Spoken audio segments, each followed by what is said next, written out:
Convidamos o capitão de mar e guerra Gilcemar Tabosa Cardoso, integrante da diretoria da Sociedade Brasileira de Hidrografia, a proferir a palestra A necessidade de incrementar a formação de hidrógrafos em face da demanda crescente das atividades marítimas e fluviais. Por favor.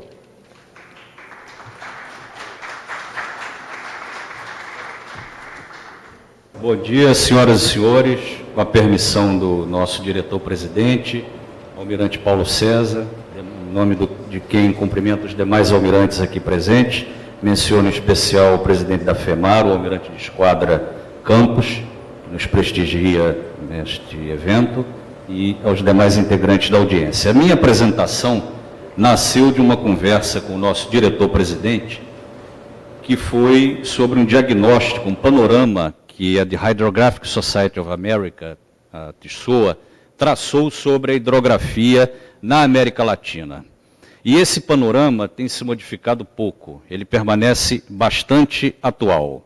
Então eu vou apresentar alguns aspectos, algumas referências sobre esse panorama, o estágio atual da hidrografia no continente e finalizando com a necessidade da formação de um número mais expressivo de profissionais de hidrografia. Então eu vou registrar resumidamente, porque o estudo da The Hydrographic Society of America é bastante extenso, e eu fiz um resumo para não ultrapassar aqui os meus 20 minutos que me foram alocados para essa apresentação. Como não é uma apresentação que necessita de gráficos, tabelas, eu vou prescindir do uso do famoso PowerPoint. Mas nem por isso creio que a palestra será menos interessante. Então, o primeiro diagnóstico da TSOA é que hoje nós temos, de fato, uma grande quantidade de pessoas fazendo hidrografia na América Latina, ou seja, não é um tema exclusivo de cada serviço hidrográfico nacional. E eles nem são tão bem informados assim. Eu cito 3 exemplos aqui. Os serviços hidrográficos de tradição na América Latina, o brasileiro, o argentino e o chileno. Por exemplo, eu fui adido naval na Colômbia e os colombianos, por exemplo, eles não têm um curso de hidrografia, de aperfeiçoamento de hidrografia para oficiais. Eles mandam os estudantes para o Chile. Eu até fiz gestões junto ao Estado-Maior da Armada, disponibilizando também vagas para, se algum oficial colombiano quisesse, estudasse no nosso CAL. Mas eles têm, assim, o Chile como o top da hidrografia na América Latina. Hoje a gente pode estimar facilmente mais de 600 instituições diferentes que executam, de um modo ou de outro, trabalhos na área de hidrografia. Todos com características diferentes, tanto no que se refere à capacitação de pessoal, quanto a procedimentos adotados. Pode-se afirmar que esses serviços hidrográficos, anteriormente os únicos dedicados formalmente ao tema da hidrografia, não constituem nem 2% das instituições capacitadas a executar trabalhos hidrográficos. Em muitos casos, essas instituições ainda recorrem, nada contra isso, mas ainda recorrem a serviço de empresas privadas de hidrografia para que conduzam levantamentos hidrográficos e aqui acrescento eu, projetos de balizamento. Que a gente na DHN sabe que, uma vez analisado lá o levantamento hidrográfico, o Centro de Sinalização Náutica recebe o final do trabalho para avaliar os projetos de balizamento, nem sempre consistentes com as normas e com o padrão de qualidade desejável. Naturalmente, há muitas aplicações, né, da hidrografia, cartografia náutica, e além da cartografia náutica, fazendo com que essas instituições que empregam hidrografia também estejam envolvidas num amplo espectro de atividades. A maioria das pessoas que trabalha, que exerce atualmente esse tipo de tarefa, não tem formação em hidrografia. A exceção ocorre quando o pessoal nosso da reserva funda uma empresa ou participa de alguma sociedade e transmite esses conhecimentos. A grande maioria vai aprendendo com a experiência a fazer hidrografia. E a gente não pode negar o fato de que, a força dessa experiência e desse conhecimento, muitos desses hidrógrafos, entre aspas, sabem o suficiente de hidrografia para realizar trabalhos até razoáveis. Todavia, existem aqueles que apenas apertam botões, ou aqueles que somente falam em termos de coordenadas, como, por exemplo, com ênfase numa formação em topografia. Poucos também sabem o significado e a importância de aspectos como maré, correntes e outros que influenciam num bom levantamento hidrográfico. Aqui foi falado ontem que erros com relação a esses parâmetros, num LH, podem ser fatais, como bem mencionou ontem o professor Edson Mesquita na sua excelente apresentação. E aqui eu, pedindo vênias ao que foi debatido aqui pelo prático, não sei, Akhenaton, Arthur, não, Adilon, Adonis, perdão, ele falando da realidade da praticagem na Amazônia, ele falou bastante em termos de parceria, realmente nós somos parceiros, mas nós não podemos ficar com a impressão de que se pode prescindir do serviço hidrográfico naquela região. Porque quando ocorre algum problema, e graças a Deus ainda não ocorreu, mas a gente não pode raciocinar com isso como normal, a culpa é sempre da DHN e da Carta Náutica que não está atualizada. Então, com todo o respeito ao posicionamento dele, eu acho que realmente nós precisamos trabalhar em parceria e cada um cumprir o seu papel, sobretudo numa região que precisa ainda, tem muito a se fazer ali em termos de hidrografia. Outras aplicações da hidrografia, para assuntos que vão além da cartografia, também são tão ou mais exigentes e necessitam de dados de altíssima precisão. Com exceção, como já mencionei, de Argentina, Chile, Brasil e algo da Colômbia, não há especificações para trabalhos hidrográficos em outros países da região da América Latina. Os profissionais criam suas próprias especificações, em alguns casos sem maior análise, e seguem exclusivamente a única referência existente ou especificações da OHI para a cartografia náutica. E grande parte desses hidrógrafos, entre aspas, não sabe, desconhece a OHI, não conhece suas especificações e padrões estabelecidos. Desse modo, por serem hidrógrafos assim, de origens e com procedimentos tão diferentes, seus trabalhos úteis a setores realmente tão distintos, eles são dispersos e não têm a possibilidade de conhecer as últimas inovações em matéria de hidrografia. E esse é um dos objetivos aqui, esse fórum de debates que a SBI também se propõe, apresentar essas inovações, fomentar o debate nessa ciência de base tão importante. E assim conhecer técnicas, tecnologias e oportunidades de inovação, estabelecendo vínculos com a academia, outros atores e setores, ou dispor de um fórum adequado para a gente discutir isso para profissionais que trabalhem em corpos d'água, que são em grande número, não são exclusivamente os hidrógrafos. Então, embora haja muitos trabalhos de nível razoável, a gente tem que pensar nisso, porque também há muitos de pouca ou nenhuma qualidade, ainda feitos com teodolitos e prumos de mão, ou mesmo realizados com as mais recentes tecnologias e equipamentos, entretanto, seguindo procedimentos que não garantem a precisão e a acurácia das informações, dos levantamentos. O trabalho, em muitos casos, é baseado na quantidade de dados, como se trabalho baseado em quantidade de dados implicasse automaticamente qualidade. Ou, melhor, controle de qualidade. Apesar de isso se fazer presente há alguns anos no mercado, as novas tecnologias ainda são pouco aplicadas. Por exemplo, muitas empresas de hidrografia possuem ecobatímetro multifeixe. Conceitos como calado dinâmico são pouco aplicados ainda.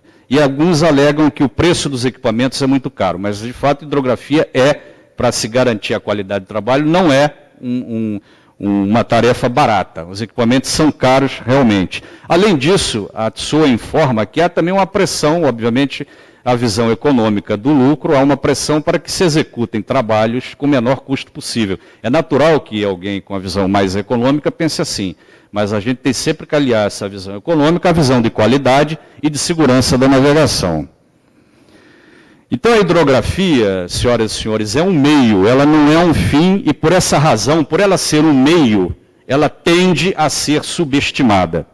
Não é o conceito que nós estamos transmitindo aqui no dia a dia, nesse fórum, e eu estou falando aqui para pessoas envolvidas nas atividades, e, digamos assim, convertidas a essa noção, a esse senso de comunidade. Mas outros setores, infelizmente, tendem a subestimá-la por considerar um meio e considerar, por exemplo, que dados batimétricos são algo que já está disponível.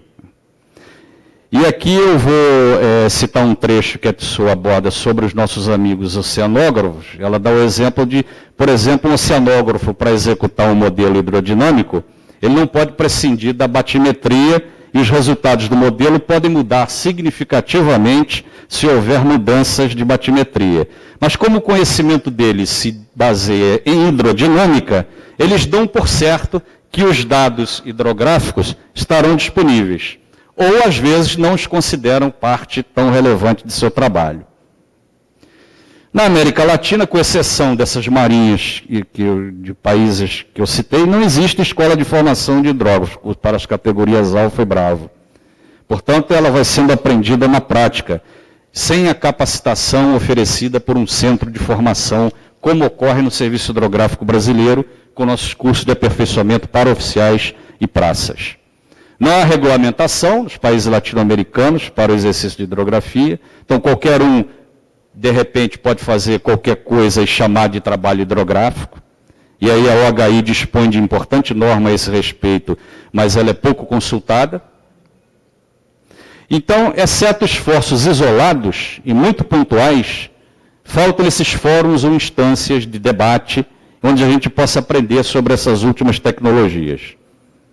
É necessário um esforço maior para a gente integrar a universidade, isso já foi amplamente mencionado aqui, o empresariado, o serviço hidrográfico e a SB Hidro tem esse modesto desiderato, não se sobrepondo naturalmente a nenhum deles, mas quer ser copartícipe desse esforço de compreensão dessa ciência de base tão importante que é a hidrografia. Bem, uma vez apresentado muito rapidamente esse diagnóstico da situação da hidrografia no continente, eu vou citar aqui alguns aspectos em que a gente pode melhorar. Alguns até já foram falados aqui, mas não custa enfatizá-los. A continuidade e o fortalecimento da SB Hidro no âmbito nacional e com possível coparticipação em outras sociedades hidrográficas em nível continental ou hemisférico. A própria criação da SB Hidro já significou um passo importante nessa direção. Ela veio para somar esforços, como falei, sem pretensão de substituir ou sobrepor-se a serviço hidrográfico, a academia, ao empresariado. E não seria impróprio dizer que ela aspira a constituir-se, como sempre bem lembrado pelo nosso diretor-presidente, em ser um fórum consultivo à disposição do serviço hidrográfico, da academia e do empresariado. À disposição de todos aqueles que labutam nos corpos d'água deste país, nas atividades marítimas e fluviais, como foi bem falado aqui, o Brasil não é só um país marítimo, é um marítimo e com uma rede fluvial de grande extensão e precisa de muitos cuidados e trabalhos de qualidade. Então, graças à colaboração voluntária de profissionais, oficiais hidrógrafos e outras especialidades das ciências correlatas, professores, empresários, a gente logrou êxito em criar no Brasil a Sociedade Brasileira de Hidrografia. Esperamos que isso continue em longo prazo.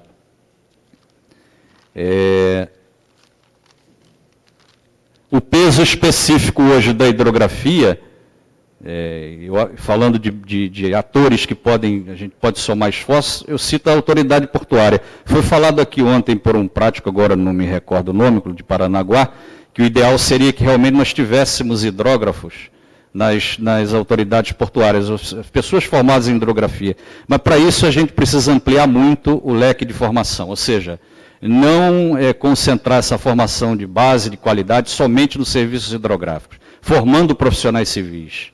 E aí nós contamos com a parceria da universidade nessa empreitada. Quanto mais hidrógrafos, profissionais civis a gente tiver, isso vai ser bom para o país, vai aliviar a carga de trabalho, de revisão do próprio serviço hidrográfico, que muitas vezes recebe trabalhos, levantamentos de qualidade a desejar, e projetos de balizamento também, às vezes, bastante sofríveis, e quase que o serviço hidrográfico tem que partir para uma tarefa que não é dele, como uma espécie de agência reguladora que é, de refazer o trabalho ou de dizer ao demandante passo a passo para que ele produza um trabalho de qualidade, o que não é a função do serviço hidrográfico, né?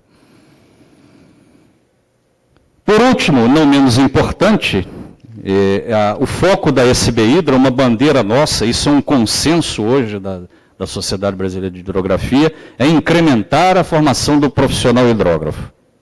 A atual fragilidade em termos quantitativos, só a DHN possui o curso de aperfeiçoamento de hidrografia para oficiais e de praças, então é imperiosa a formação desses profissionais hidrógrafos, isso vai ter um impacto direto na qualidade dos trabalhos e que vai beneficiar a sociedade como um todo. Trabalhos de hidrografia e de balizamento. Eu não pretendia esgotar, esse tema é muito vasto, nós já dispomos. Não é que não haja fóruns em espanhol, por exemplo, na América Latina. Já existe fórum como um capítulo, como parte da Sociedade Americana de Hidrografia, já existe esse fórum, mas ele ainda é muito incipiente. A gente precisa incrementar isso, e Brasil, Chile, Argentina e Colômbia podem impulsionar esse esforço de cooperação, criando essas sociedades hidrográficas locais, a gente falar até de uma sociedade hidrográfica em nível continental. O que ocorre hoje também, eu estou a me lembrar aqui de uma frase do Almirante Léo de Azevedo, quando assistiu a uma das nossas lives, de um trabalho acadêmico de altíssimo nível, de um oficial do Centro de Hidrografia da Marinha, e no final ele pediu a palavra e disse: hoje eu estou hidrógrafo, eu não sou mais hidrógrafo, porque eu teria que fazer outro curso de hidrografia para me atualizar. E é o caso de muitos hidrógrafos que passam para a reserva e já perderam aquele... É óbvio que se ele fizer um curso de atualização, como ele tem a formação teórica, o embasamento científico, ele vai rapidamente voltar e estar em condições de executar um trabalho hidrográfico. Mas ele tocou nesse ponto muito importante. Além da formação, os cursos de atualização. Quer dizer, o desafio é bastante grande. Portanto, para finalizar, a hidrografia não é uma ciência das vizinhanças adjacente, ela é uma ciência fundamental, uma ciência aplicada de base, que deve ter aí todo o mérito, todo o nosso reconhecimento como fundamental para que desenvolvamos trabalhos, levantamentos hidrográficos e projetos de balizamento cada vez mais sólidos, e o desafio em decorrência do progresso do país é bastante grande para nós. Obrigado a todos pela atenção.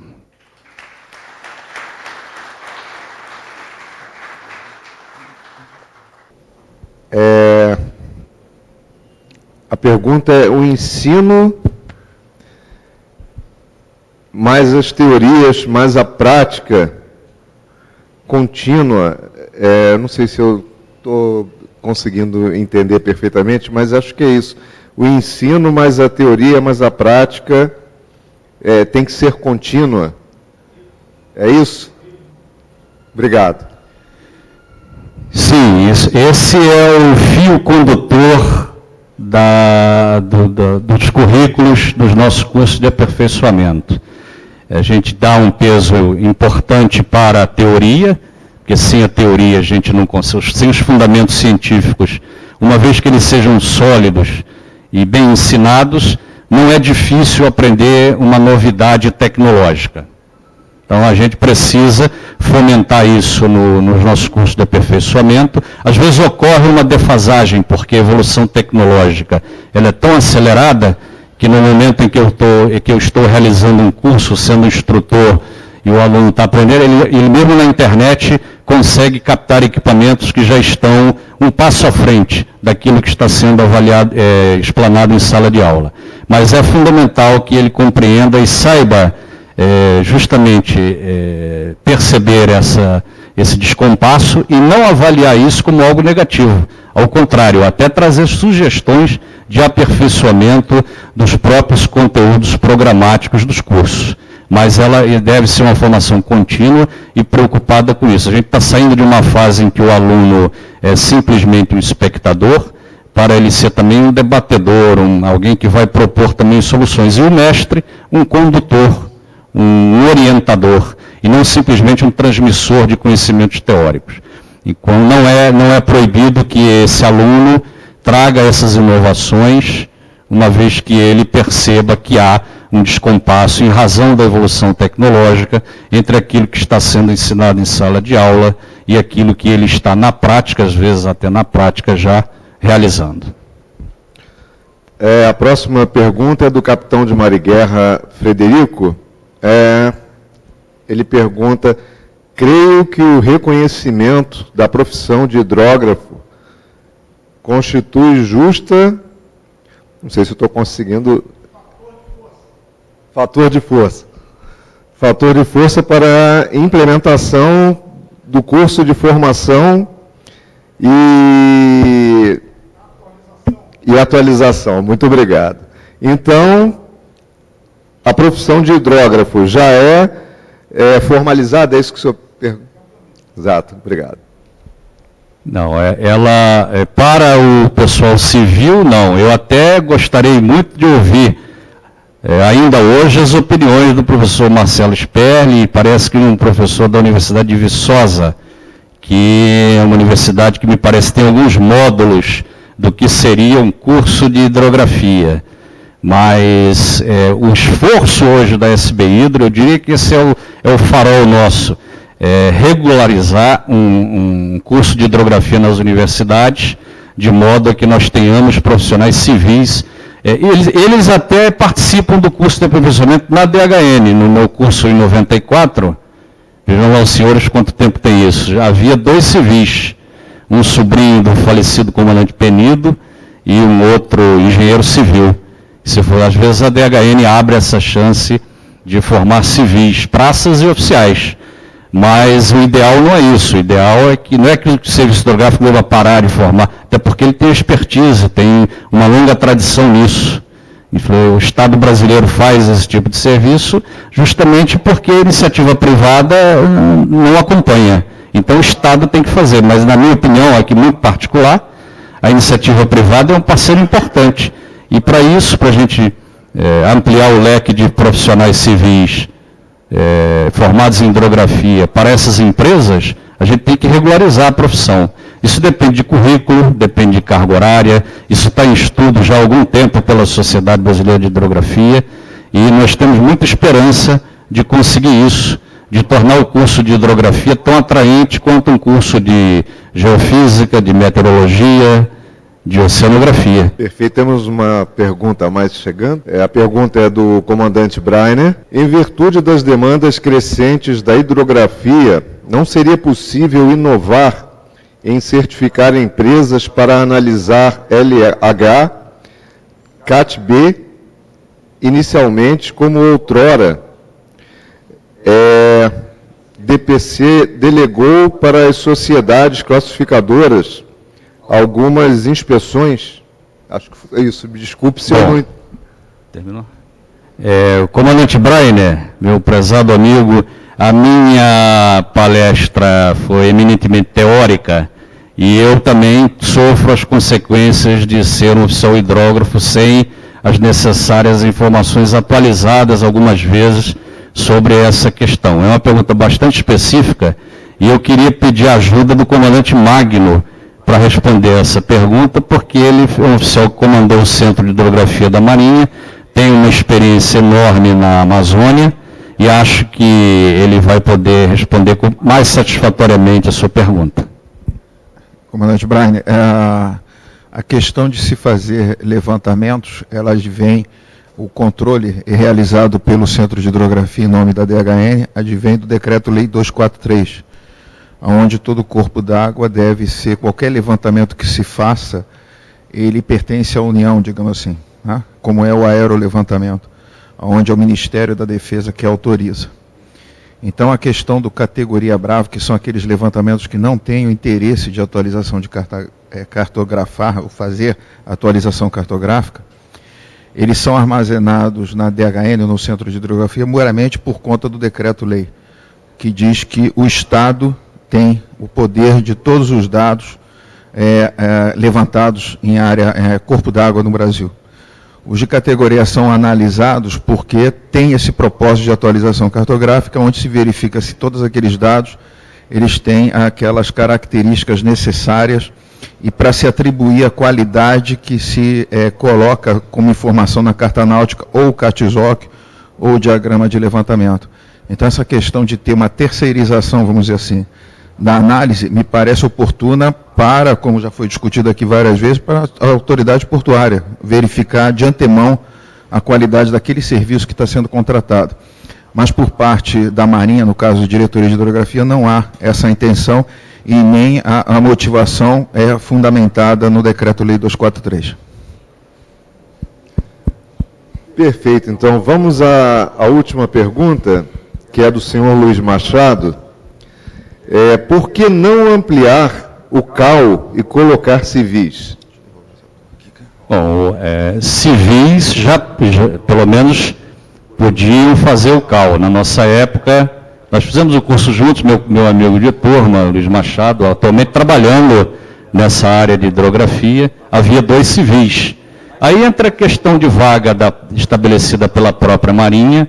Nós passamos um período, digamos assim, um pouco recessivo na DHN, que passou a formar mais ou menos durante 9 anos, 4 oficiais hidrógrafos por turma, e foi uma luta grande do almirante Paulo César, depois do almirante Lawrence, que o sucedeu na DHN, de ampliar esse número de oficiais hidrógrafos no curso de aperfeiçoamento, que não era possível, em face das demandas da hidrografia no país, a gente tem um CAL com 4 oficiais apenas, e 5, e às vezes um ia embora, o outro ia de baixa, e você formava por ano 3, 4 oficiais. Mas aí entende-se o problema de prioridade da própria Marinha, mas é claro que não é o ideal. E depois a DHN conseguiu ampliar e voltar àqueles números, em média, 10, 11 oficiais cursados em hidrografia por turma. E também abrindo vagas para civis. Eu acho que é uma boa diretriz essa, da gente ampliar, mas sempre tem que combinar isso com a nossa diretoria geral do pessoal, né?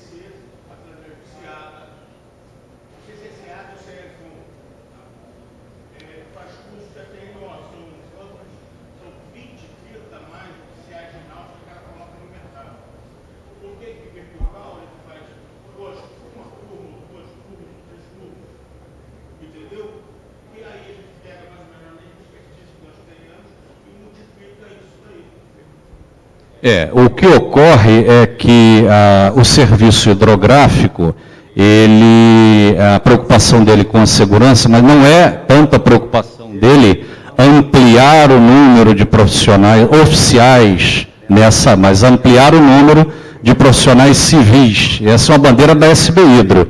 Mas eu acho que o Serviço Hidrográfico Nacional deve continuar formando, em média, 10 a 11 oficiais cursados em hidrografia, até porque eles são multiplicadores de conhecimento, ou durante ativo, ou quando passam para a reserva, mas a luta que não é do serviço hidrográfico, ele pode entrar como parceria, e a parte dele ele já está cumprindo, como agência, para que esses profissionais trabalhem mais com enfoque de agência reguladora, de análise de levantamentos hidrográficos e projetos de balizamento. Mas o ideal não é isso, o ideal é que a gente amplie esse leque de formação para o mundo civil.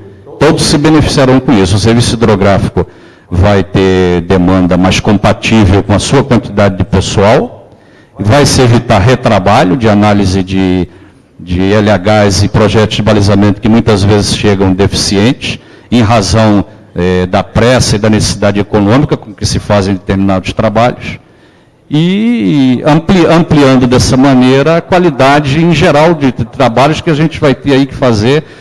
Por exemplo, hoje se fala em reforma de infraestrutura portuária, tendo em vista que 95% do comércio exterior brasileiro é por via marítima e fluvial. Então não há como escapar dessa necessidade de você ampliar esse leque, sem abdicar do papel importante e tradicional do serviço hidrográfico.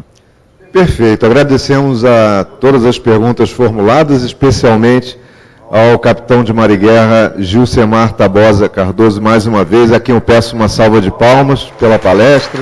Muito obrigado.